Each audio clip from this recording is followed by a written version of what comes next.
کہ ایک دفعہ متوکل مامون سے کسی نے کہا کہ روز بروز امام رضا علیہ السلام کی مقبولیت بڑھ رہی ہے، لہذا کچھ ایسا ہو کہ آپ کی مقبولیت میں کمی ہو جائے۔ تو فیصلہ یہ ہوا کہ مختلف توجہ چاہتا ہوں مختلف ادیان سے بڑے بڑے علماء کو بلایا جائے اور پھر ان کے ساتھ امام کا مناظرہ کیا جائے۔ یہاں آپ کو روک ایک بات عرض کرنا چاہتا ہوں کہ جب بھی علماء کے ساتھ مناظرے کی بات ہوئی، تاریخ نے ذکر کیا کہ ایسے لوگوں کے سامنے یا علی کھڑا ہوا یا آل علی کھڑے ہوئے، حکومت تو چھین لی، قدرت تو چھین لی، لیکن علم نہیں چھین سکے۔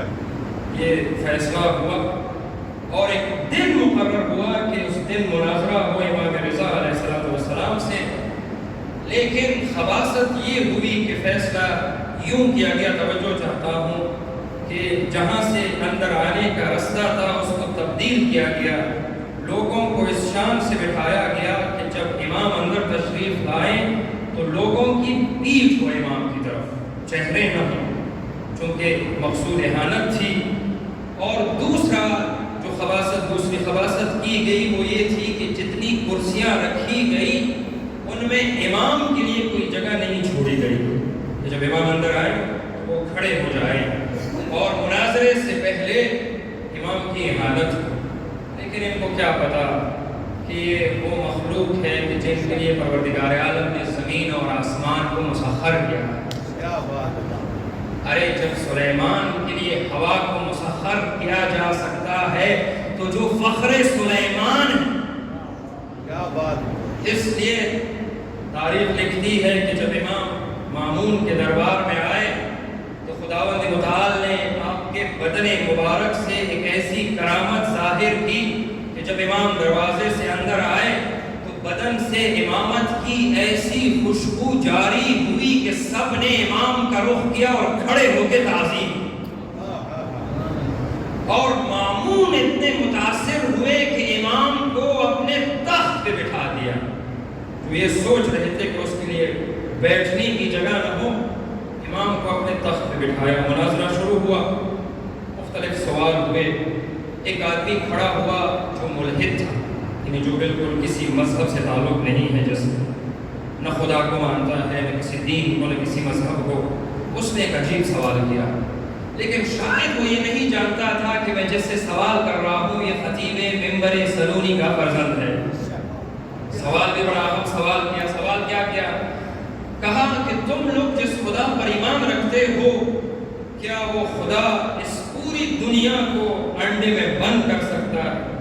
شرط یہ ہے کہ انڈے کا حجم وہی رہے اور دنیا بھی ایسی ہی ہو جیسے ہے۔ یہ سوال بڑا مشکل سوال ہے۔ اب اگر کہے کہ ایسے دنیا پیدا کر سکتا ہے پھر بھی مشکل، کہیں نہیں کر سکتا پھر بھی مشکل۔ امام نے چونکہ فرزند ہے امیر المومنین کے، بہت خوبصورت جواب دیا۔ کہا حضور آپ کام کیا کرتے ہیں؟ کہا میں نجار ہوں، نجار لکڑی کا کام کرتا ہے۔ کہا حضور آپ کے ہاتھ میں کیا ہے؟ کہا یہ عصا ہے۔ توجہ چاہتا ہوں، ہر فرد کے لیے گزارش ہے، عصا ہے، اس کے ساتھ میں چلتا ہوں۔ کہا حضور یہ عصا کس چیز کا ہے؟ کہا یہ لکڑی کا بنا ہوا ہے۔ کہا آپ لکڑی کا کام کرتے ہیں، یہ بتائیے گا کہ میز کس چیز سے بنتے ہیں؟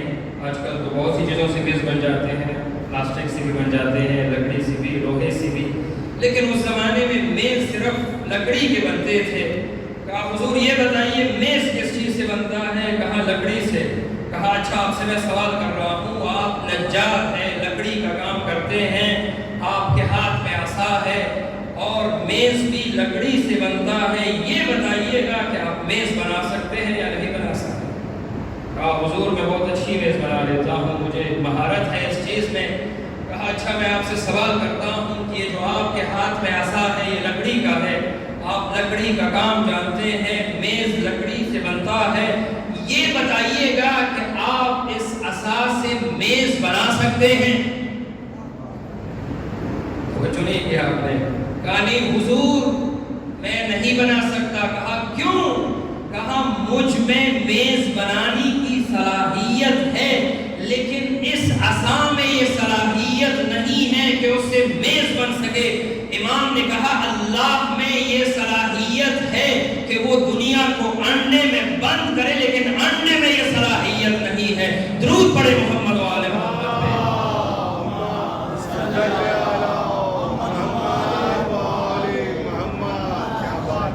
وہ ملحد جو کسی مذہب کے ساتھ تعلق نہیں رکھتا تھا کہا حضور کلمہ بتا دیجئے, مذہب بتا دیجئے, آپ کا مذہب کون سا ہے؟ میں وہ مذہب قبول کرنے کے لیے تیار ہوں بلکہ فخر کروں گا کہ میں مذہب امام رضا ہوں. تو آپ نے دیکھا کہ جہاں پر بھی عالم اسلام پہ وقت آیا ہے تو ہر جگہ ابو طالب کے فرزند ہی سامنے کھڑے ہیں. اس لیے میں یہ دعا کرتا ہوں اور یہ دعا ہی ہمارے عقیدے کی پہچان ہے ابو طالب کے حوالے سے. پروردگار دعا یہ ہے کہ قیامت میں جہاں ابو طالب کو محشور کرنا ہے ہمیں وہیں محشور کریں.